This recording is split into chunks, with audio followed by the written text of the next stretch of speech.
They get very legalistic. I'm like, that has not been established. Okay, that is an allegation. Thank you, Doug. We have our lawyer. In fact, that is a great time. We are going to, should we go to Doug or move back? Yeah, I think it's my time. Okay, Doug X, everyone. All have side hustles. I have a few. No, they do not involve sex work. Not that there's anything wrong with that, but they don't like when they talk too much. So it's just not a good fit for me. But Doug's side little hustle, one of it, is a lawyer. You know, people dream to be this, and I'm just amazed. That's just his little thing on the side. He's an awesome one, but he's an even better comic. So here we go. Doug X, everyone. Hey everybody, so I'll open the floor to the comics and to the non-comics to heckle me because I'm juggling, so clearly I have no pride. Feel free to dig in. You can't knock me down at the bottom. So that's a good question about, I've never had like a girl take me under her wing for like, you're ugly now, but we can get you somewhere.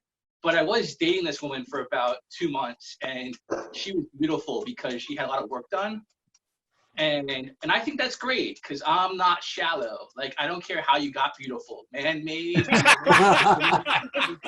Discriminate. I am not that kind of guy.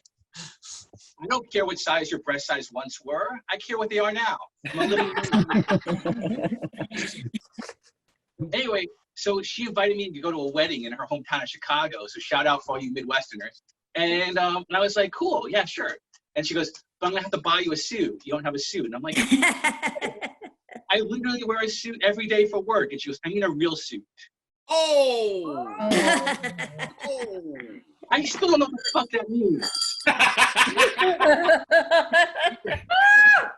Doug, does your work suit have like footy pajama feet? I mean, is there a reason that Do you dress like Saul Goodman? What's the deal? Look, sure, my suit's in camouflage colors, but it's a button down.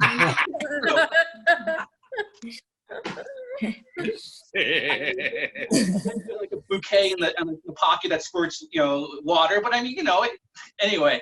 So that really happened, and that hurt my feelings. Because I have them. So, and I don't know if you guys have noticed on the subject of feelings, but with all the lack of traffic in my neighborhood, at least, the raccoons have come back out. I've been driving, and I haven't seen a raccoon cross my path in like a year or 2 years, and I've seen 2 in the last week. And they were right in front of me, and I swerved.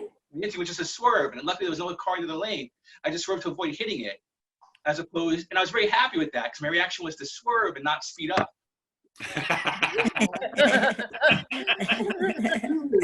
I'm not a sociopath, no matter what my ex-girlfriend says.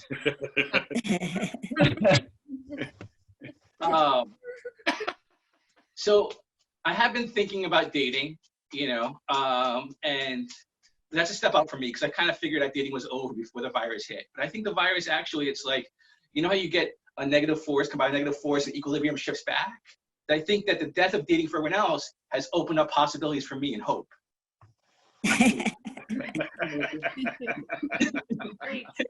Like you have too much flooding and then the equilibrium and moves back to dry. And so, but I'm trying to think about what I want. I know what I don't want. What I don't want is a Republican. So the only girl who's agreed to date me in the last year was a Republican. So I mean, I am seriously closing down my options here. But I did a self-examination, and I figured out, like, I would literally rather date an axe murderer than date a Republican, as long as she shared my progressive values. So, the more values are there to the hobby of killing, I am on board with that more than a Republican. And that is a hell of a thing to deliver as a speech during your first date. Women just don't respond to that as a clever rant. Follow with me. If she does share my progressive values, right, but she's also a murderer, that means she's kind of killing the rich and corrupt. And suddenly, I don't know how I got here, but I'm dating the Punisher. And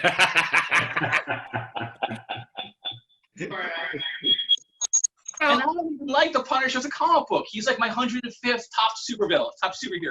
Like if I had to list my favorite superheroes, and I don't know how many there are, but assuming there's 107, he's like 105. What about David, whose power is being blind?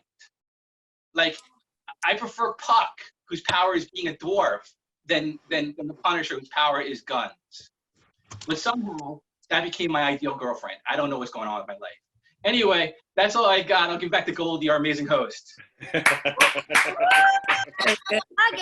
that is not all. To quote one theater teacher I had, she was like, "You never say just."